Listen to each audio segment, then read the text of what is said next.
Hello everyone, this is Theta Sigma, also known as Theta Male Secrets, Beta Male Strategist, and in this video we're going to be responding to a video made by Christine Grace Smith, and it's titled The True Reason Women Hate MGTOW, and let's get into it. Women love to control men with sex, guilt, shame. Women love non-physical forms of aggression. We're masters of manipulation. Men prefer to be much more upfront. Hey, welcome back to my channel. My name is Christine and this is my reaction series. Today we're going to be reacting to a video titled Why Women Hate MGTOW, the Men Going Their Own Way movement. So yeah, without further ado, let's take a look. And you will hear all of these articles and movies about the old woman who finally finds love. That is like winning the lottery, the redneck, retirement fund.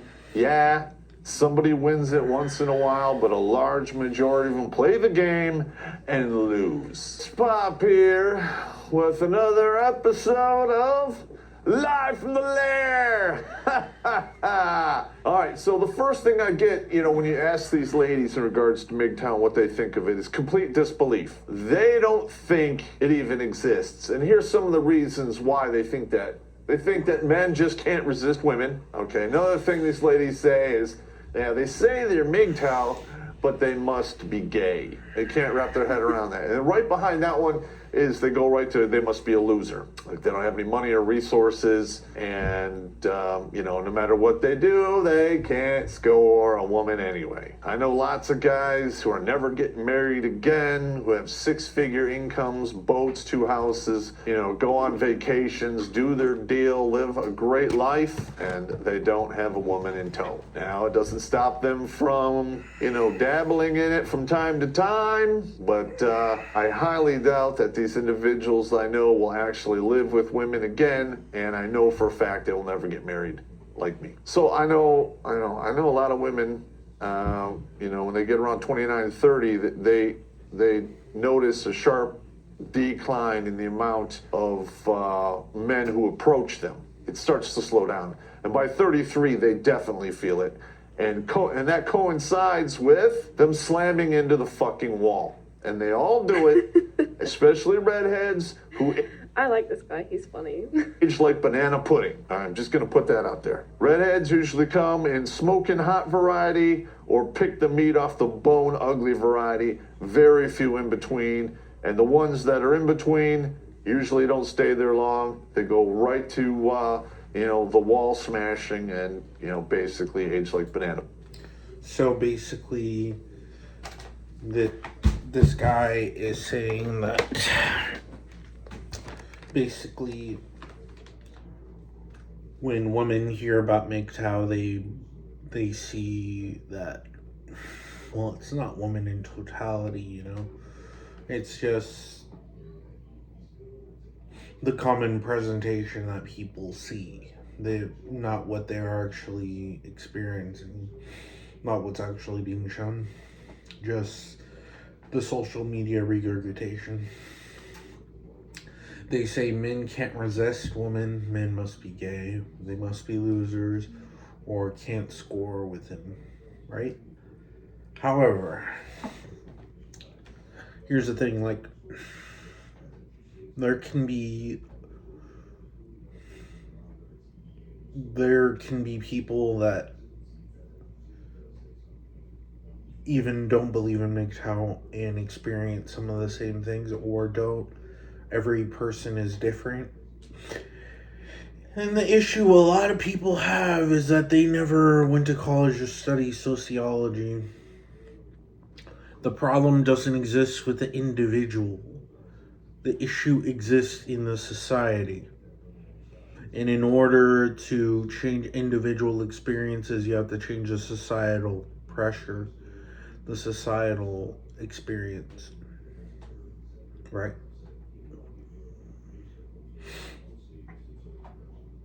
And pudding, with curdled milk.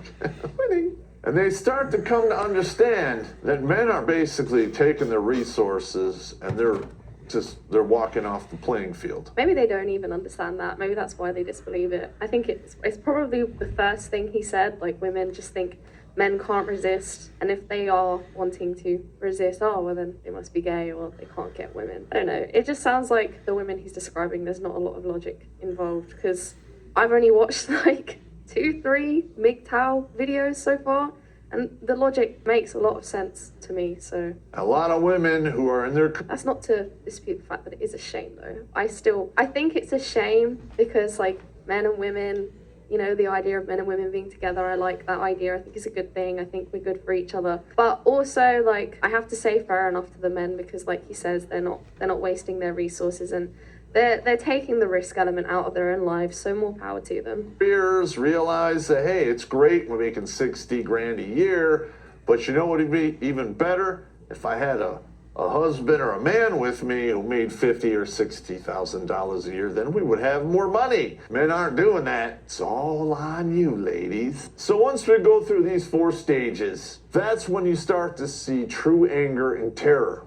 And they start to realize that life is tough. There are no trophies. Not everyone's a winner. And life's a stone bitch, especially when you have to do it by yourself. There's no one left to control, all right? Women love to control men with sex, guilt, shame. I mean, there are a bazillion. Women love non-physical forms of aggression. We're masters of manipulation. Men prefer. So, I'm not on either side. I'm not on the MGTOW side or on the side of the female representation, but not only women are manipulators, men are also manipulators. So it's both-sided. Both sides contribute. But at times, both sides can also work together or work apart and have their own structure where they're not manipulating, where they're contributing. And that is possible, and it happens all the time. It's just when we fall to a very limited view of how we see the world. I was just watching a video today, and it was describing how on a poll that a lot of men ages 18 to 30 are mostly Republican, and on the other hand, on the poll, most women are associated with Democratic perception. Now, it's not, I don't believe it's exactly like that. I guess it depends on how you view it, because every state is different. Everything that you would see is different. But, yeah. To be much more upfront, and women are much more verbally aggressive. Used to mold men to do whatever they want them to do. And in the past, they got away with it because it was easy. And a lot of this anger comes out when they realize that some of their major life goals have been derailed. They can't find that guy to marry.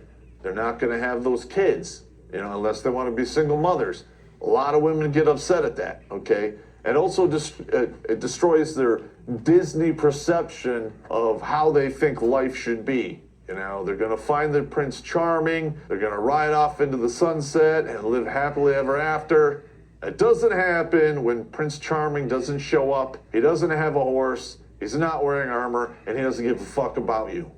I've noticed when women get around 33 or north of 33, and they start to really feel the pinch, I really want to speak to more older women to see this kind of thing happening, because I'm 22, so I'm very much seeing the front end of it, of women going, I want to be independent, I want to be a boss babe, like I don't need anyone. It's very easy to say at this point, but yeah, I will be very interested in the next 5 to 10 years to see how life works out for those women, and if they're still feeling that way. They start to get desperate. All right, there's desperation. Okay. because that bio. All right, so that's the end of that section. We're gonna get into how people view the beta male.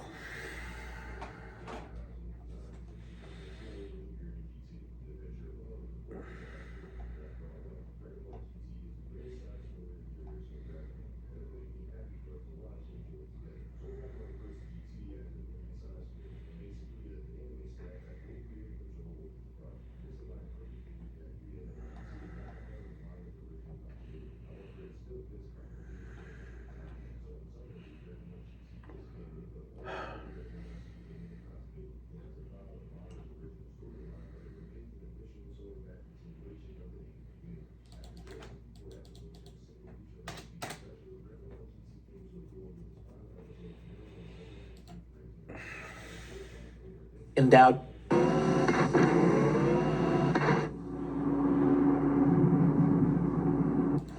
Certain individuals with executive functioning, which can expedite decision-making and cooperation. That said, the women were able to create dissension in the ranks by sowing doubt among the lower status men. They found some pretext or other to corner the lower status men and basically said, look, we get it. You won, we're screwed, and our time here is limited. We're not going to win. But before you start celebrating, you've got to consider, as soon as we're gone, who do you think is going to be next? Huh? Do you think you're going to beat out those alphas? As soon as we're gone, you're next on the chopping block. We can't beat those guys, but let's be honest, neither can you. So let's form an alliance against the alphas for our own mutual self-preservation. Now, on some level, this was a rational argument. However, the women also spiced this offer with a couple of emotional tidbits. First, they played on the beta male's pity by damseling. They made an uncommon show of their misery and helplessness in order to evoke a helping response from these men, which they eventually succeeded in doing. Before too long, these betas were sharing food and fire with the women, their competition. You see, like, the only reason why I have this related perception for how we use the frame of reference for alpha and beta, sigma, omega, delta, all that stuff is because it links directly to our animalistic side, our animal perception. And it also links to a kind of like a trademark for who we are. But it isn't. It isn't typically who we are. It's just a interactive kind of thing where you identify as something and you end up performing in that sort of dance, you know? So here's the thing, like he was just saying that the beta males would rise up against the alphas and try to reclaim their territory and all that stuff, but here's the case, like, there's not a lot of, like, well, there probably is, but they don't have their true realization of their own perception of who they are. But there's not a lot of betas that don't want to be alpha, still want to be leaders, and still want to contribute to their own success, their own realm of confidence, and I would say superiority, but it isn't definitely superiority because they already know that at one time they were below. They were below the ranks because that's how they felt. They didn't have the full realization that as a beta, that you are a leader too. You have almost all the qualities of an alpha.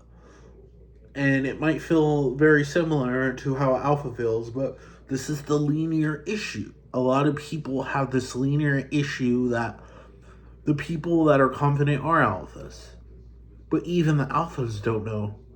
They just follow a strict imperative that guides them to where they need to go. A 1 equals 1 imperative. And when they keep on going, it's endless until they realize the 1 equals 2 imperative the 1 equals 2 equals 3 imperative, and it makes them fall apart. It's kind of like a depression or a scarcity mindset that puts you and makes you forfeit. And it happens. Sometimes we fail. We fail in a certain circumstance. But the thing is that using this logic of the beta male as a foundation is actually stronger than the alpha mindset. Because at one point, the alpha mindset did work, but it doesn't work anymore until it does later. But you're not really ready for that unless the beta gets into the alpha mode and starts trying to do what the alpha did, but still doesn't really work either. The beta has to do its own thing. So by plucking on male heartstrings, the women were able to create a fifth column inside of the men's village in order to secure instrumental support, something that the alphas would be less likely to do. Second, the women lightly flirted with the betas and suggested the possibility of relationship further down the road. Like once the alphas had been removed, the women indicated that they would be able to move into the village to take their place. And wouldn't that be more pleasant company than a bunch of sweaty dudes? So through a combination of fear, pity, and desire, the women were able to persuade a group of lower status males to betray their higher status teammates, initially through clandestine sabotage and bad faith, and eventually through open revolt. However, by this time, the women and the betas together comprised a majority bloc, which was able to get rid of the threatening higher status men. And once all the alphas were... There's no true higher status. Like, it's a spectral graph, like a network. Like, depending where you are, it's like not even floating point. The rules change depending on how you view it. So, it's complicated. And the revolts against the alphas is not necessary. Alphas can still exist. Alphas can still be who they want to be. Beta and alpha can work coexisting with each other, with the deltas, with the omegas. We don't have to be separate. But in the real world, are we really even separate? Like, anyways, that's all for the video today. I'll be making other videos focusing on different perceptions. So, see ya.